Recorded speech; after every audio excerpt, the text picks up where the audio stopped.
Tomorrow's Mother's Day, and I wanted to do this devotional in honor of my mom, and I'm calling it Lessons from Mom. A familiar verse is Proverbs 31:28. Her children rise up and call her blessed. Her husband also, and he praises her. So these are things that my mom taught me by just living life. One of the big things was live with joy in the role God has planned for you. My mom's greatest joy is being a wife and a mom. And now she's a mama and a mama great.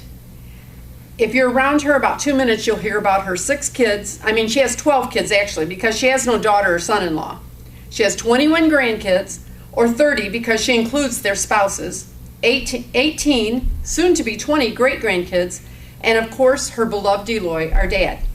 She's never felt left out because she didn't have a career. She had a ministry. Mom and Mrs. were the only titles she required, and she's defined and perfected both of them. Another lesson I learned was honor God by honoring your spouse.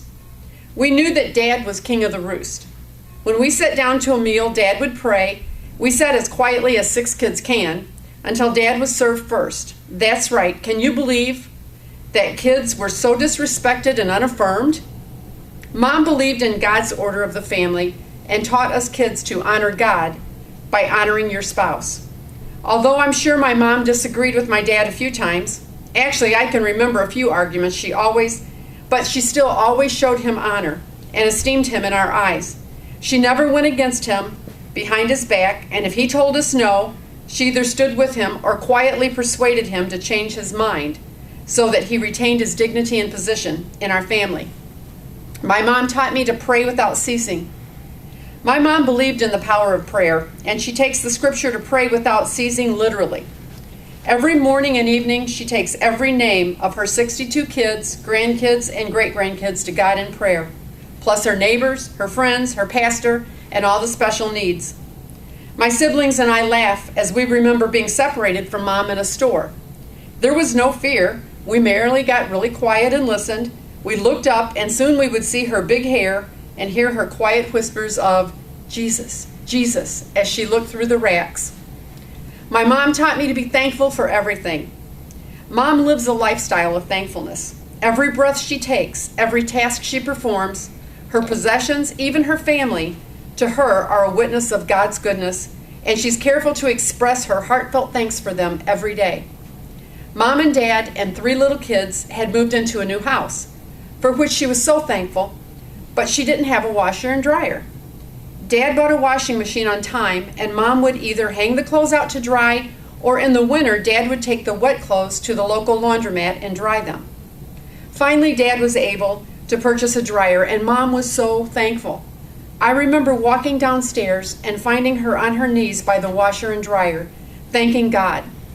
A lesson that so impressed me that I have tried to live a lifestyle of thankfulness also. My mom taught me to be a giver, expecting nothing in return. Mom's love language is giving. She gives her time, her resources, her talents to everyone she meets, whether they are in need or just because. She's always shocked when someone does something nice for her in return. She told me one day, "I feel so unworthy of all the nice things you kids buy for me." As kids, we had the whole neighborhood in our yard. Mom would pass out popsicles, Kool-Aid, or whatever snack we were having to everyone. There were pies and cookies for neighbors, boxes of fudge for the doctor and the druggist, and special little surprises for whomever happened to be having a birthday. Somehow she knew and she remembered everyone's special day. Today at 83, Mom takes a homemade lunch to the people at the funeral home, at least a couple times every month. I think she has an ulterior motive to that one. But I found out a few years ago she made chicken soup for the owner of the local grocery store because he was so sick. And even the florist loves her because of the special treats they have received. Through her, I have learned this lesson. A life of blessing comes through giving. She taught me to love God by loving people, and a hug always works. My mom loves God above all, and because of that love, she loves people. Mom tries to see the best in someone in spite of their display of the worst. It was so aggravating as kids to hear her find a reason or to excuse someone when we wanted to hear her trash them, right along with us. She never put up with our bad behavior with an excuse, but we always received a hug after correction was applied. Mom taught me to hug. Sometimes words won't fix things, but a hug will help. Mom would hug the dirty little babies that were left at the church nursery on Sunday morning, then give them a bath and put on clean pajamas she had purchased at a rummage sale. Mom will hug the new believer that she has just prayed with as they get up from the altar reborn. Mom will hug the lonely pastor's wife, the distraught neighbor, or the acquaintance at the grocery store who has suddenly become her best friend. Sometimes words won't fix things, but a hug will help, and God's love will shine through.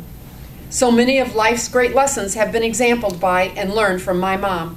But the greatest lesson of all is love God, be faithful, and endure to the end.